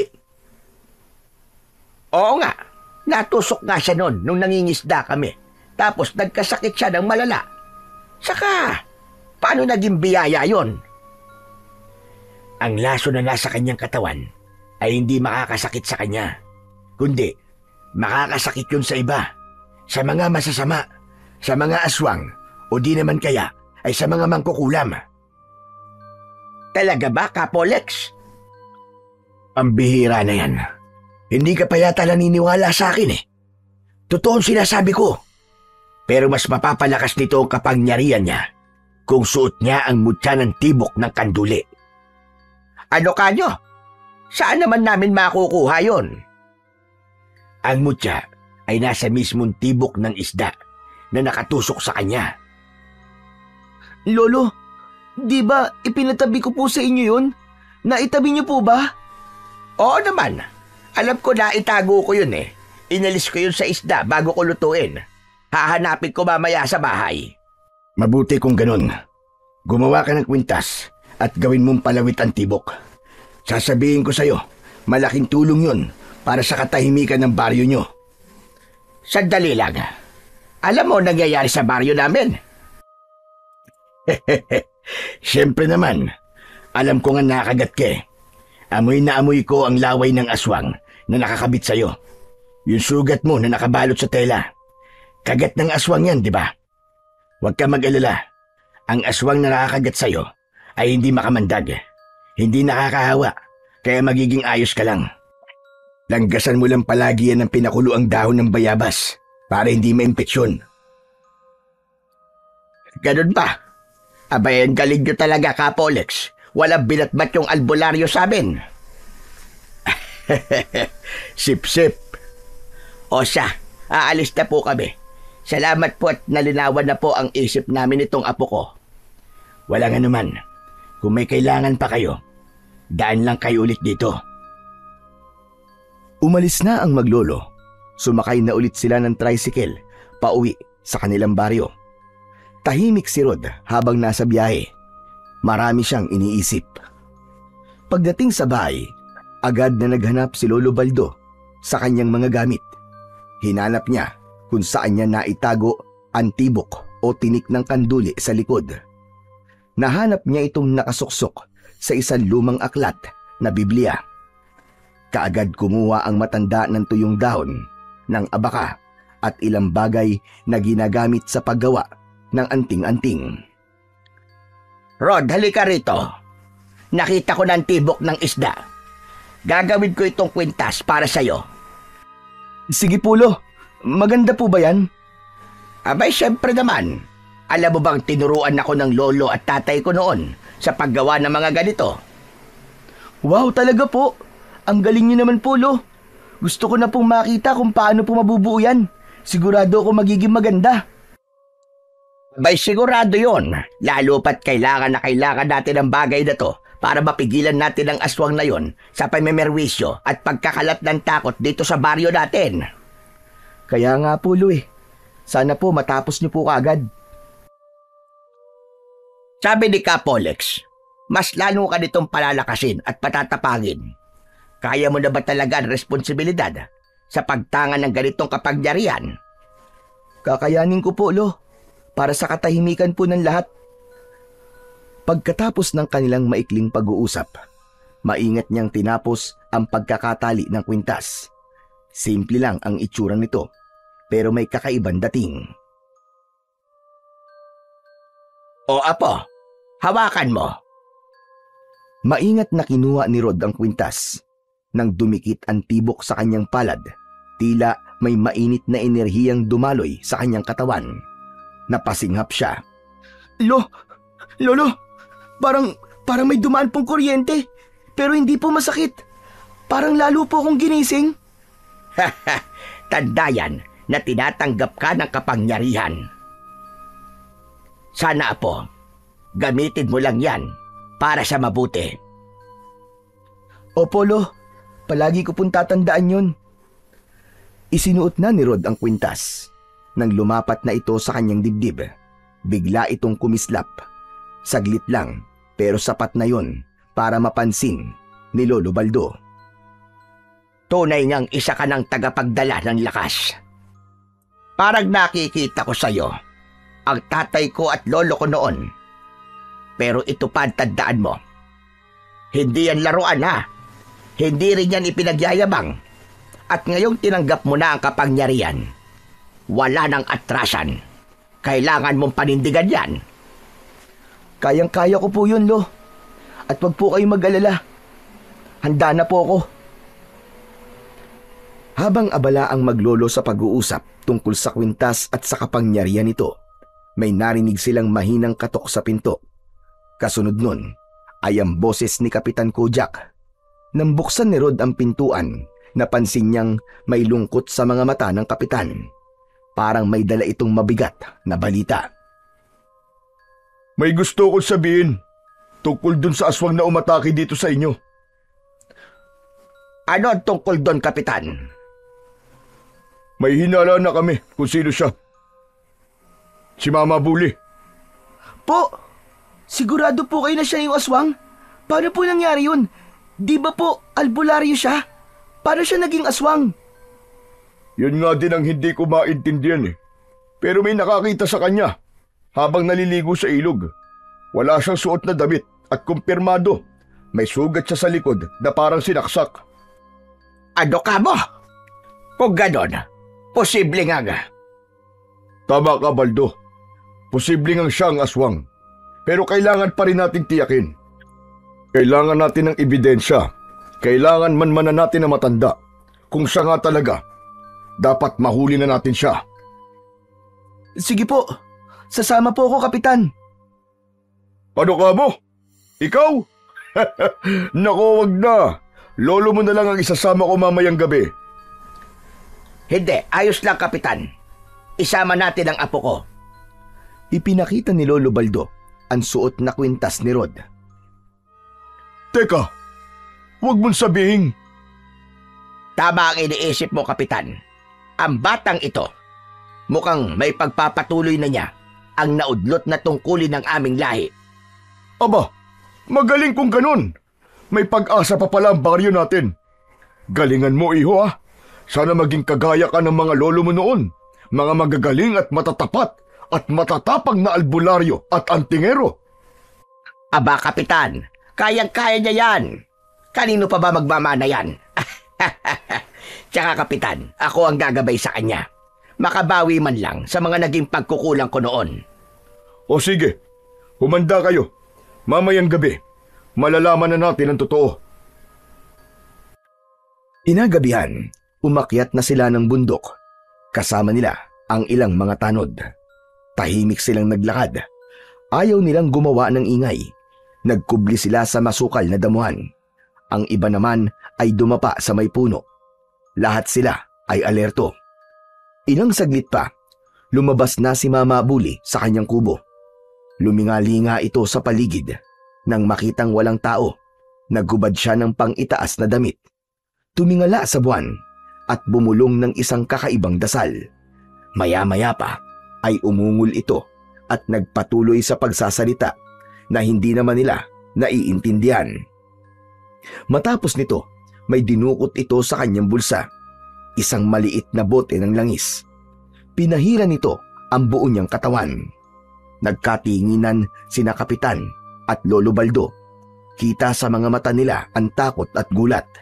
Ngunit wala ni isa sa kanila ang nagsalita. Biglang nagbago ang anyo ni Mama Bully.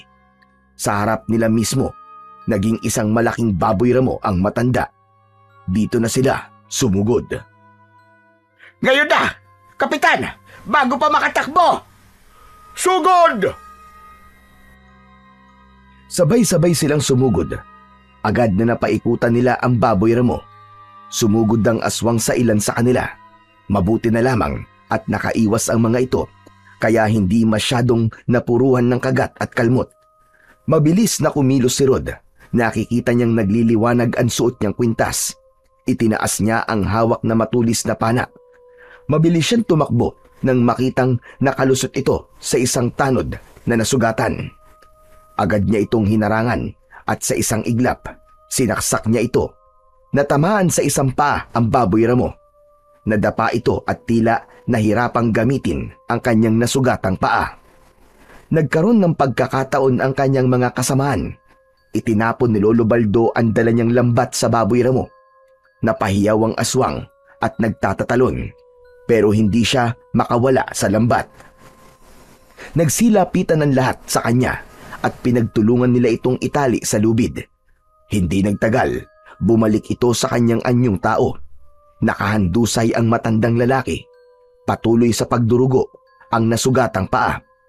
Halatang pagod na ito at galit na galit. Lumapit si Kapitan Kojak. Bakas sa mukha niya ang sama ng loob. Bakit mo nagawa to, Bully? Bakit ka naghahasik ng lagim dito sa baryo? Matagal na tayo magkakasama rito, hindi ba? Bakit? Bakit mo nagawa to? Ginawa ko to dahil na rin sa mga tao. Mga walang utang na loob. Tinulungan mo na't lahat, kakantiin ka pa rin. Kaya bitiwan niyo ako. Bitiwan niyo ako, mga traidor! Traidor? Talaga, Buli? Kami pa ang tinawag mong ganyan? Ikaw ang traidor sa baryo na to at hindi kami! Mga ingrato kayo! Akala niyo ba, hindi ko nararamdaman ang panghuhusga niyo sa akin? Lahat kayo! Tinapakan niyo ako! Hinusgahan! Nilait! Kinutsa! Wala akong halaga sa inyo! Hindi ito ang paraan. Hindi mo kailangan pumatay ng tao, Buli. Oo, pumatay ako. Nagkalat ako ng lagim dito. Pero nagawa ko lang yon dahil sa labis na sama ng loob. Sinabi ko, walang utang na loob ang mga tao dito. Lahat kayo masasama. Lahat kayo dapat patayin. Pinilit kong maging kapaki-pakinabang sa inyong lahat. Ginusto kong makatulong. Ginusto kong makagamot sa mga may sakit. Pero anong iginanti niyo sa akin? Isang paratang lamang. Kinilimutan niyo lahat ng mabubuting ginawa ko. Alam namin lahat ng ginawa mong tulong dito, Buli. Pero yung ginagawa mo ngayon, hindi mo dapat ginawa. Hindi ka dapat gumanti. Ako, pati ako pinagtangkaan mong patayin. Anong kasalanan ko sa'yo? Hindi naman ikaw ang gusto kong patayin, kundi ang iyong apo. Dahil banta siya sa akin. May laso ng kanyang dugo. Hindi ko dapat baliwalain yon. At kapag napatay ko na siya, lahat kayo isusunod ko. Tama na! May batas pa rin sa lugar na to. At kailanman, hindi kami papayag na sirain mo ang katahimikan dito. At anong nakakatawa, Buli? Nakakatawa lang, Kapitan. Kayong mga tao, akala nyo kayo lang ang may karapatang magtakda ng kung ano ang tama at mali. Kayo rin naman, madaling makalimot, madaling magbingi-bingihan kapag kayo ang nakikinabang. Hindi lahat ng tao ganoon, Buli. Huwag mong idamay ang buong baryo sa galit mo. Kung may pagkukulang kami noon, sana sinabi mo. Sana kinausap mo kami. Hindi yung pinili mong manakit at maghasik ng takot sa mga tao. Kausap? Anong kausap ang sinasabi mo, Kapitan? Walang makikinig sa matandang tulad ko. Tinawanan ako. Iniiwasan. Binansagang baliw. Kaya pinili kong gumamit ng takot. Kasi doon lang kayo natutong makinig. Hayop ka pala. Anong klaseng pag-iisip ang meron ka? Kaya ka ng biktima? Kaya ka pumatay? Para pakinggan ka? Para lang mapansin ka? Kawawa ka naman, Buli. Totoong baliw ka. Tumahimik ka! Hindi ko kailangan ng opinyon mo, talunan! Akala mo kung sino ka. Isa ka lang namang walang kwentang anak at apo. Binaliwala mo ang ipinamana sa iyong karunungan ng iyong angkan. Akala mo hindi ko alam yon? Kaibigan ko ang tatay mo. Alam ko ang lahat ng tungkol sa iyo. Ipinagpalit mo silang lahat sa isang babaeng walang kwenta. At anong napala mo? Wala! Hindi totoo yan. May dahilan kung bakit pinili ko ang asawa ko. May dahilan din ako kung bakit hindi ko tinanggap ang pagiging albularyo. At hindi ko kailanman pinagsisisihan yon dahil masaya ko sa nangyayari sa buhay ko. Oh, edi ikaw na. Ikaw na ang masaya. Pakawalan niyo ako dito. Pagbabayaran niyo to ng malaki. Magbabayad kayo! Tama na! Tama na po, Mama Buli. Tama na po. Alam ko pong malungkot ang naging buhay niyo. Pero may pagkakataon pa po para magbago. Tama na po, Mama Buli. Huwag niyo pong hayaan na tuluyan kayong maging halimaw. Halimaw? Hindi ako nagsimula bilang halimaw. Pero kayo ang nagtulak sa akin. Kayo ang gumawa nito sa akin. Kaya ako naging halimaw. Tama na yan. Sana kinausap mo na lang ako noon para di na tayo umabot sa ganito, Bully. Pero ngayon, may pananagutan ka na. Kailangan mong pagbayaran ang lahat ng mga krimeng ginawa mo. Kung ganyan ang pasya nyo, sige. Pero tatandaan nyo ito, ang kagaya ko ay hindi basta-basta nauubos. Darating ang araw, merong maghihiganti para sa akin. Tandaan nyo yan! Hindi kami natatakot, Bully. Habang may mga taong handang lumaban para sa kabutihan, ay hindi kami matatakot. At habang nabubuhay po ako, ay hindi na po mauulit ang pangyayaring ito. Tayo na! Iharap natin sa mga tao ang aswang na yan. Habang naglalakad sila pababa ng bundok, katahimikan ang bumalot sa grupo. Si Mama Bully ay nakagapos pa rin at inaalalayan ng mga kasama nilang tanod. Nasa gitna siya habang si Kapitan, Lolo Baldo at si Rod ay nasa unahan. Wala ni isa sa kanila ang nagsasalita. Biglang huminto si Rod. May naramdaman siyang kakaiba sa paligid. Napahinto ang lahat. Rod? Lolo, may nararamdaman po ako. Parang may mali. Maya-maya pa ay narinig nila ang muling pagtawa ng malakas ng kanilang biyag. Ang tawa nito naging mas kakilakilabot ang tunog. Parang hindi na tao ang pinagmumulan.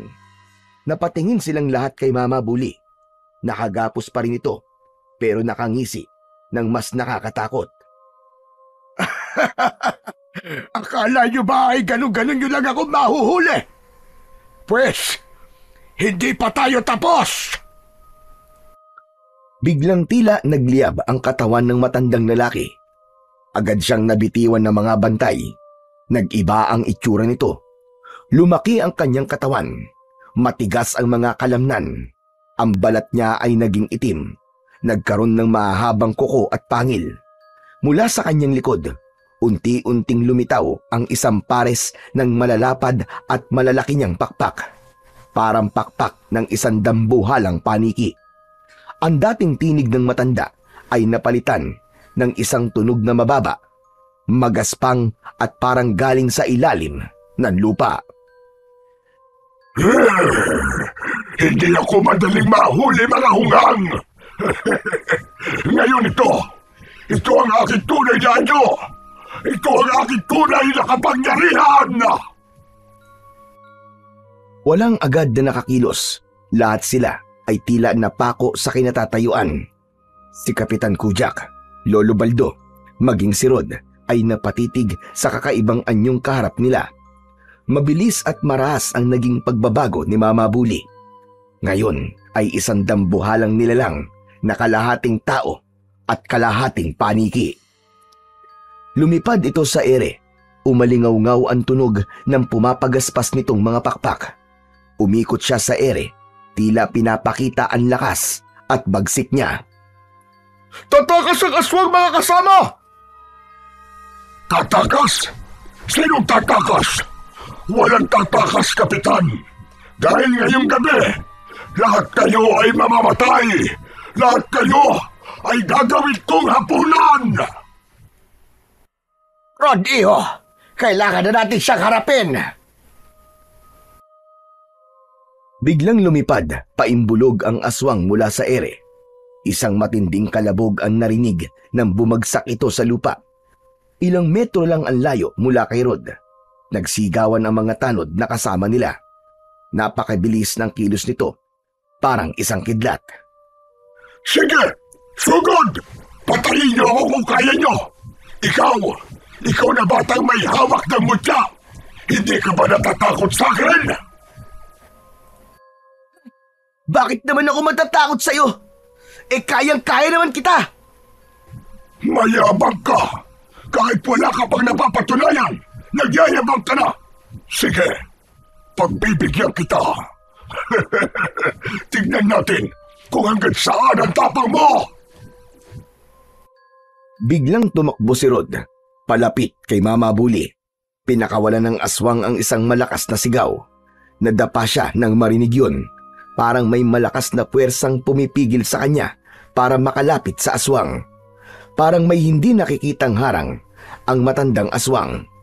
Tumayo siya, tinapik ang dibdib at naramdaman ang pintig ng mutya. Tumugod ang halimaw. Lumipad muli ito at inatake si Rod. Nakalmot ang bata sa braso. Apo, mag-iingat ka. Pakinggan mo ang mutya. Di ba sabi mo, naririnig mo ito? Gamitin mo ang lawa. Pakinggan mo, Apo. Galingan mo! Hangal! Ano? Natatakot ka na ba, bata? Huli na to. Di ko na patatagalin pa. Nagugutom na ako. At ikaw ang una kong magiging hapunan! Ano ka, siniswerte? Hindi mangyayari yun! Gunggong! Nagpatuloy ang laban. Tumakbo si Rod pababa ng bundok. Hindi naman siya tinigilan ng aswang dahil talagang siya ang una nitong gustong patayin. Nagpatuloy sa pagtakbo ang bata.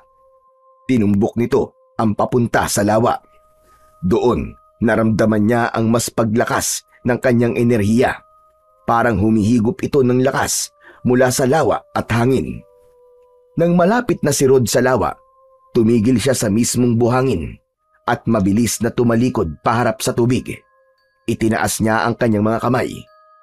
Hawak pa rin niya ang mutya ng tibok ng kanduli na kumikislap pa sa kanyang dibdib.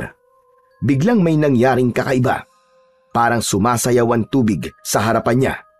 Tapos, lumitaw sa mababaw na bahagi ng dagat ang napakaraming isda. Marami, sobrang dami. Naglulundagan sila sa ibabaw ng tubig. Yan ba ang ipinagmamalaki mong kapangyarihan ng iyong mutya? Isang ilisyon lang ang lahat ng yan!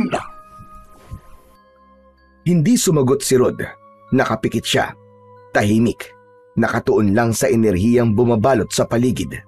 Ramdam niya ang malalim na koneksyon sa kalikasan, sa hangin, sa lawa, at sa buhangin sa ilalim ng kanyang mga paa. Mabilis na sumugod ang aswang. Hindi na siya makapaghintay na tapusin ang bata. Mabilis ang galaw ng kanyang mga pakpak at sa isang iglap, pumwesto ito sa likuran ni Rod na hindi pa rin kumikilos. Rod, Apo! Sa likod mo! Tapusan mo na, bata! Ang kanyang kakagatin sa batok ang kanyang biktima at ibaon kay Rod ang matatalas niyang pangil kasabay ng pagpunit nito sa murang katawan ng bata gamit naman ang matatalim na kanyang kuko. Inilapit niya ang kanyang katawan. Ngunit bago pa man niya magawa ang balak, biglang may tumubo sa likod ni Rod. Matigas, matulis at madulas na tibok o tinik ng isang isdang kanduli na parang isang sibat. Humaba ito, inabot si Mang Bully. Parang mga patalim na sinugat nito ang katawan ng aswang. Hindi! Ano ito? Anong ginawa mo? Napaatras ang aswang. Nagsisisigaw ito. Ang katawan niya ay biglang nagkaroon ng mga itim na guhit. Tila gumagapang, kumakalat sa kanyang laman. Ang pakpak niyang malaki ay nanghina. Dahan-dahang tila nalanta at nalaglag sa lupa. At nawalan ng silbi. Lumuhod si Mama Bully. Nangangatal. Saka palang humarap sa kanya si Rod. Hindi maaari. Hindi ako ganito matatapos. Hindi. Hindi pwede ito. Napaubo siya ng malakas. Sa bawat ubo, itim na dugo ang lumalabas. Unti-unti siyang napahiga sa buhangin. Tama na. Tama na ang kasamaan mo, Mama Bully. Binigyan ka namin ng pagkakataon para mabuhay ng tahimik. Pero mas pinili mo talaga ang gulo. Oras na para matapos ang kasamaan. Sa huling segundo, nanatiling nakatingin si Mama Bully kay Rod. Puno ng pagkasuklam, pero may bakas ng takot. Sa ilang sandali pa, huminto na ang kanyang paghinga. Ang katawan niya ay dahan-dahang naagnas hanggang sa napulbos at napasama sa buhangin. Lumapit si Lolo Baldo. Tinapik niya si Rod sa balikat. Tapos na. Wala na, Apo. Wala na ang aswang. Tahimik si Rod.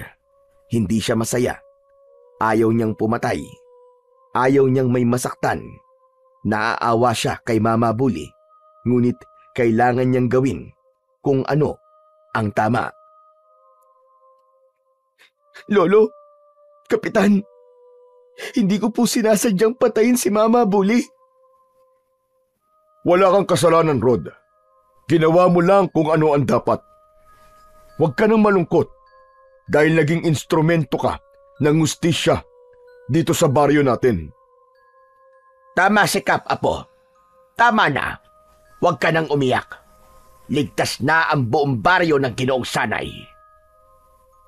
Salamat, Iho. Dahil sa iyo, muling magkakaroon ng katahimikan ng ating baryo. Tumingin si Rod sa lawa. Ang alon ay banayad na. Wala na ang mga isdang gabay na lumitaw kanina. Ang kanyang anyo, bumalik na sa dati. Wala na ang mga tibok na kumitil at lumason sa aswang. Lumipas ang ilang araw, matapos ang labanan kontra sa aswang, naging tahimik ng muli ang baryo. Wala nang nagpapaulat na namamatay na hayop o tao. Wala na rin kakaiba at nakakatakot na ingay sa tuwing sasapit ang gabi. Walang kaalam-alam ang mga taga-baryo sa mga tunay na pangyayari. Nanatiling lihim ang lahat. Pinili ni Kapitan Kujak na ilihim ang laban upang mapangalagaan ang katahimikan, lalo na ang kinabukasan ng isang inosenteng bata na si Rod. May ilang naghahanap pa rin kay Mama Bully, pero ang sabi ng mga tanod at ni Kapitan, umalis na ito matapos siyang mabistong isa palang aswang. Samantala, si Rod ay araw-araw nang sinasamahan ng kanyang lolo upang matuto sa ilalim ng pangangalaga ni Kapolex. Tuwang-tuwa si Kapolex na sa wakas ay may bago siyang alagad, isang batang bukas ang puso at isipan sa tamang paggamit ng kapangyarihan. Hindi lang basta kapangyarihan ang natutunan ni Rod. Sa tulong ni Lolo Rod, Kapitan Kujak at Kapolex, nagtayo sila ng mga programang para sa pangangalaga ng lawa. Mga proyektong naglalayong paramihin muli ang mga isda, linisin ang tubig at buhayin muli ang lawa na dati nasira na ng dahil sa kasakiman. Masaya ang mga tao. Wala na ang malas. Dumating na ang swerte. Wala na si Mama Bully. At ang pumalit na manggagamot ay si Rod. Mas mabait, mas maalalahanin, at higit sa lahat, marunong magmahal sa kapwa at sa kalikasan.